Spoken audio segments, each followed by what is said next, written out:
In this video, I'm going to be introducing the concept of marginal analysis.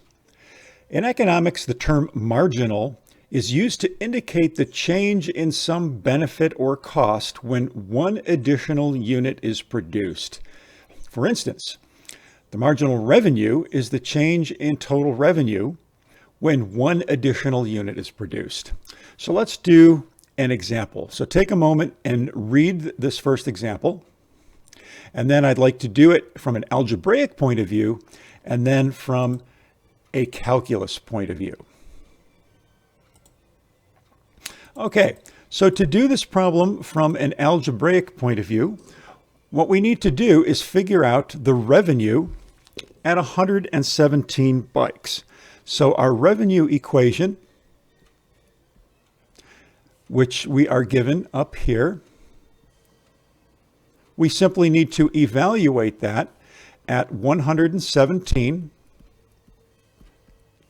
which would be 1,400 minus 4 times 117 plus 0.2 times 117 squared.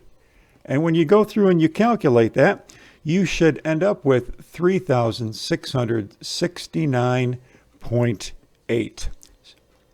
And this would be in dollars. This is your revenue at 117. Now we need to calculate at 118 bikes. And so we're going to go through and evaluate this. Very tedious going through and evaluating this, whether using a calculator, Desmos, or doing it by hand. And then that number becomes 3,712 and 80 cents. So that's the revenue for 118. Now, what about the marginal revenue? That's what we're really interested in. Marginal revenue is the additional revenue when you sell one more bike. So what we need to do to find the marginal revenue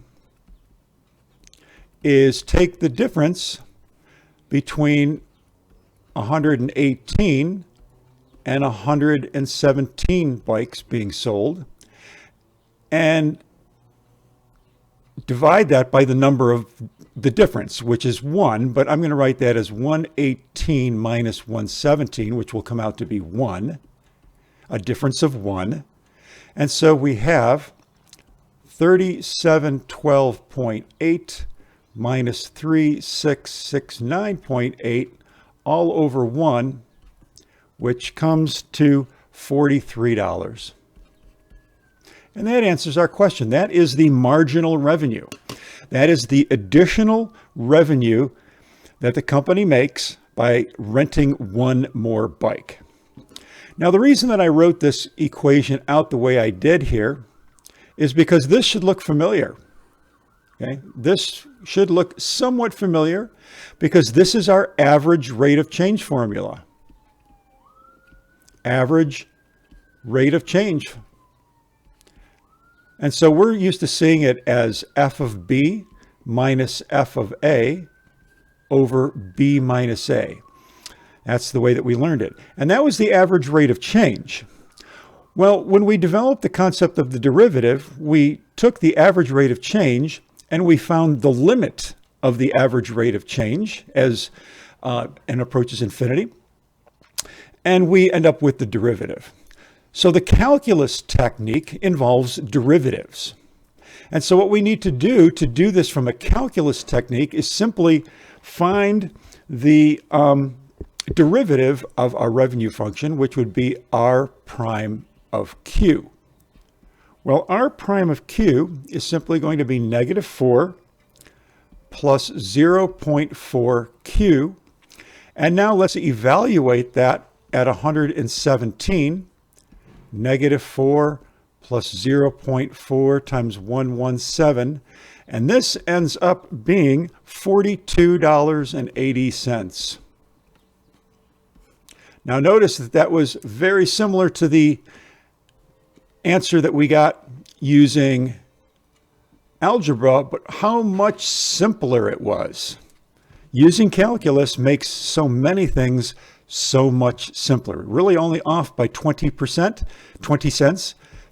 And the calculus number is probably going to be much more accurate than the algebraic technique. So calculus makes a lot of calculations that you would traditionally do, perhaps from an algebraic point of view, much simpler. All right, let's do a few more problems. In this video, I'm going to be concentrating on revenue and marginal revenue problems. So revenue is calculated by multiplying the price of a good by the quantity. In other words, price times quantity. Now, we don't need this formula in the problems I'm going to do in this video, but in some future videos, you may need to remember that revenue is price times quantity.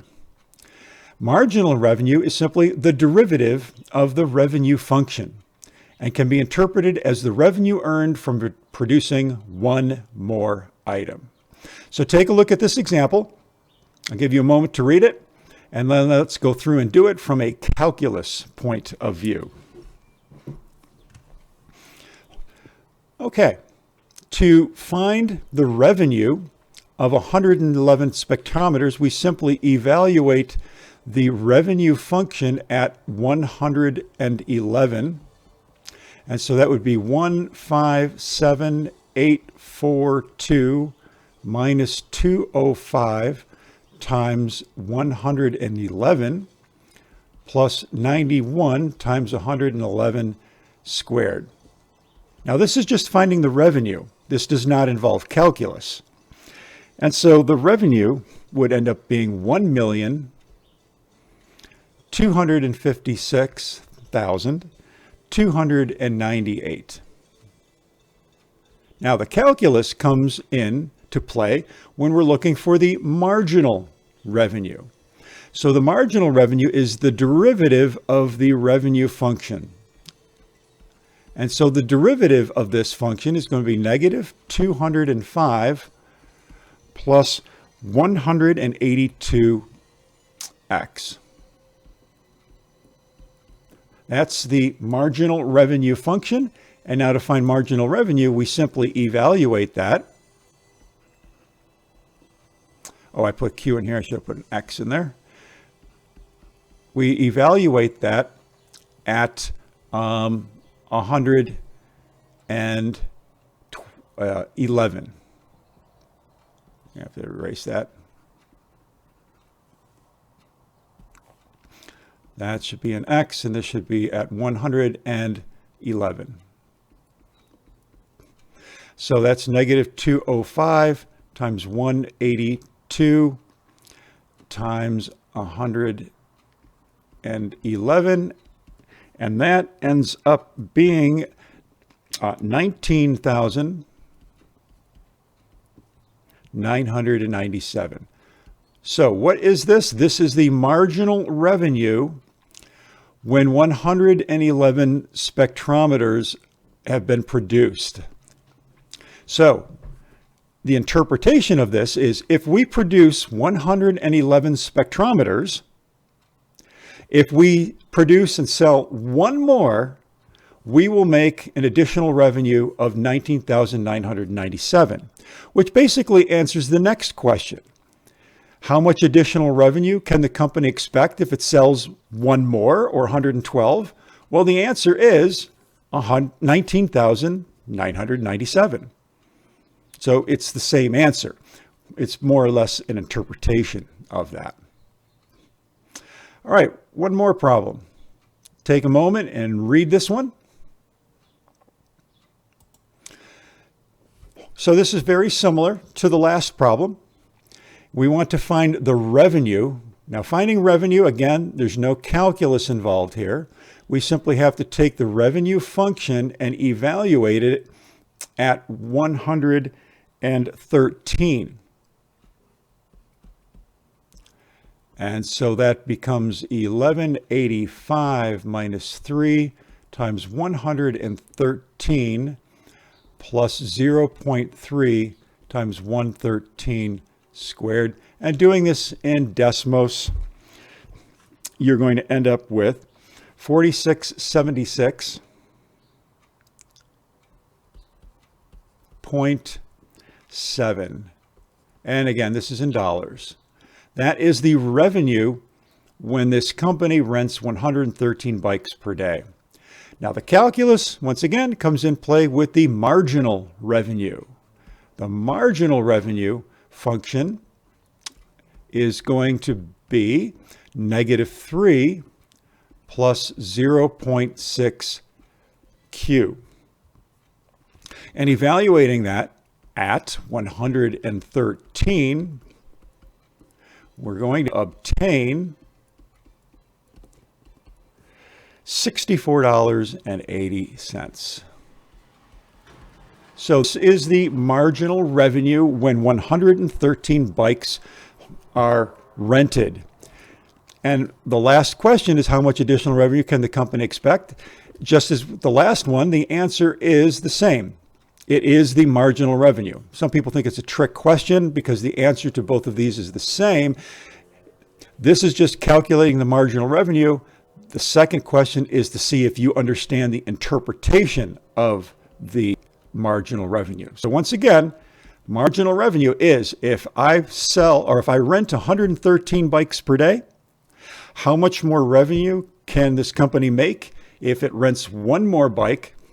And the answer is $64.80. So that's the concept of marginal analysis and how it is applied to some revenue type problems that you'll see in your homework.